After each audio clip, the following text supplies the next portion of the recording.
And we are bringing you breaking news now about the Betul borewell incident, in which we had been reporting about how 8-year-old Tanmay was trapped inside the borewell after a battle of over 80 hours. The 8-year-old boy has passed away. The tragic news coming in from Betul in Madhya Pradesh. He was stuck in the 55 feet of a 400-foot deep borewell in the village of Mandavi in Madhya Pradesh's Betul district. And reports coming in that Tanmay has passed away. As you can see in those visuals, police still at the spot. Rescue operations were carried out by NDRF and SDRF workers. But now tragic news coming in of the death of 8-year-old Tanmay. Another incident that highlights the dangers of abandoned borewells.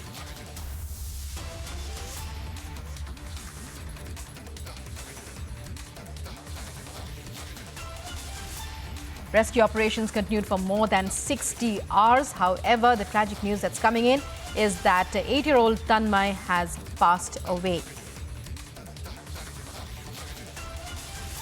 After digging deep for a distance of at least over 40 feet, the digging room है, एम्बुलेंसों से तन्मय को लाया गया है। परिजन जो है उनका रो रो कर बुरा हाल है। यहाँ जो आप इस साइड के नीचे देख रहे होंगे, यहाँ पर तन्मय की माँ है, तन्मय के चाचा हैं, तन्मय के पिता हैं। और तन्मय के चाचा का साफ तौर पर यह कहना है कि आखिर ऐसी क्या वजह रही कि जो बोरवेल है उससे निकालने के बाद भी तन्मय का चेहरा तक नहीं देखने दिया, सीधे सबको पोस्टमार्टम रूम क्यों लाया गया, ये एक बड़ा सवाल कर रहे हैं। दूसरी एक अच्छी चीज आपने कही कि ये एक सीख भी है पूरी मध्य प्रदेश सरकार के लिए, पूरे जिला प्रशासन के लिए, कि जिस तरह से बोरवेल खुले छोड़े जाते हैं उससे इस तरह के हादसे होते हैं।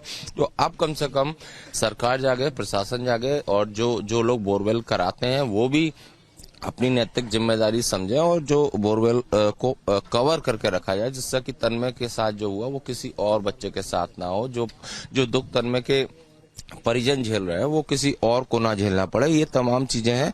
हालांकि हर बार एक घटना होती है, बड़े बड़े दावे किए जाते हैं, उसके बाद सरकार भी और प्रशासन भी तमाम चीजों को भूल जाता है, नियम कायदे नहीं फॉलो किए जाते हैं। अगर फॉलो किए जाते तो शायद ये जो घटना हुई है, जिसमें कि करीब 80 से ज्यादा घंटे तक तन्मय बोरवेल में संघर्ष करता रहा और उसके बाद उसके सब निकाला गया, ये घटना नहीं होती। तो अब यहाँ पर पोस्टमार्टम होगा। पोस्टमार्टम के बाद जो भी है डॉक्टर अपना वर्जन देंगे। लेकिन दुखद खबर है, लगातार हम लोग ग्राउंड जीरो पर थे। मंडावी गांव जो है बैतूल का, वहां पर हम मंगलवार शाम से ही लगातार जो पूरा रेस्क्यू ऑपरेशन चल रहा है वो दिखा रहे थे। हर पल का हमने अपडेट दिखाया, ये दिखाया किस तरह से रेस्क्यू टीम टनल बना रही है, खोद रही है उस टनल को। इसके अलावा क्या क्या तकनीकी दिक्कतें आ रही थी, चूंकि पथरीली जमीन थी, चट्टानें थी, इस वजह से भी रेस्क्यू में थोड़ा डिले हुआ। प्रभारी मंत्री इंदर सिंह परमार ने भी माना कि लैक ऑफ प्लानिंग थी जिस वजह से दिक्कत हुई। तो फिलहाल अब यही कहा जाएगा कि इस घटना से सरकार को भी, प्रशासन को भी और जो लोग बोरवेल कराते हैं उन्हें भी सबक लेना चाहिए। आगे से इस तरह के जो बोरवेल का जो छेद होता है उसे कवर करके रखें, जिससे कि तन्मय के साथ जो हुआ या उसके परिवार जो दुख झेल रहे हैं वो किसी और के साथ ऐसी घटना ना हो।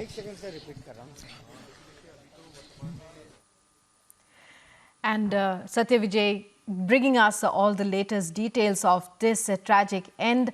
8-year-old Tanmay has passed away. All the questions are being raised by his parents and his family members as to why he was not allowed to meet his family members after he was rescued. In fact, just a few minutes back, news agencies had reported that he was rescued from the borewell, but apparently he has now passed away. Tanmay was 8 years old and he fell into this 55 feet borewell. तो प्रशासन ऐसा action mode में दिखता है कि अब आगे से ऐसा नहीं होगा, हम जांच कराएंगे, तमाम चीजें के दावे किए जाते हैं, लेकिन ढाके 3 पात उसी तरह की घटना होती है कि फिर बाद में फिर एक घटना होती है और वो चैलेंज होती है सरकार के सामने, प्रशासन के सामने। अगर सुप्रीम कोर्ट की गाइडलाइन को सही तरीके से माना जाए तो साफ तौर पर कहा गया है कि जो भी बोरवेल होती है उसकी परमिशन ली जाती है, बोरवेल बंद कर दी जाती है, तब भी उसे पैक करके रखना है और इसका समय समय पर निरीक्षण भी करना होता है। जो फील्ड पे ऑफिसर होते हैं, तहसीलदार होते हैं, और अंतिम मॉनिटरिंग का जिम्मा होता है कलेक्टर के पास। यहाँ पर बोरवेल खुला था, उस जिसके खेत में बोरवेल था उसकी तो गलती है ही, उसके खिलाफ एसपी ने बोला भी कि एफआईआर की जाएगी, लेकिन अगर फील्ड पे तैनात ऑफिसर समय समय पर निरीक्षण करते तो शायद ये घटना नहीं होती। अब जैसा कि आपने सवाल किया, काफी सटीक सवाल है, ये सबक है, सीख है, आगे से ऐसी घटनाएं ना हो इसके लिए अब भी अगर प्रशासन कमर कस ले, वो ये ठान ले, पूरे मध्य प्रदेश में जो भी इस तरह की बोरवेल हो या कई खदानें भी ऐसा खुली रहती है जिनमें पानी भर जाता है और बच्चे खेलते खेलते उसमें डूब के उनकी डेथ हो जाती है, तो अगर सबक ले, तरीके से उसकी फेंसिंग की जाए, तरीके से उसे कवर किया जाए तो ऐसी घटनाएं ना हो। और जो तन्मय के साथ हुआ वो आप देख सकते हैं, यहाँ पर मर्चुरी रूम में तन्मय है, उसके परिजन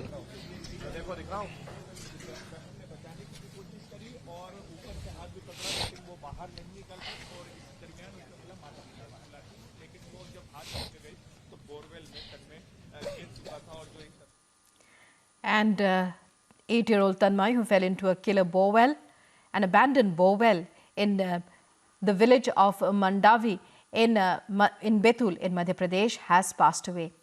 Republic has been bringing you all the updates as far as the rescue operations were concerned. NDRF and SDRF teams were on the spot night and day for over 60 hours, nearly 80 hours now, conducting rescue operations.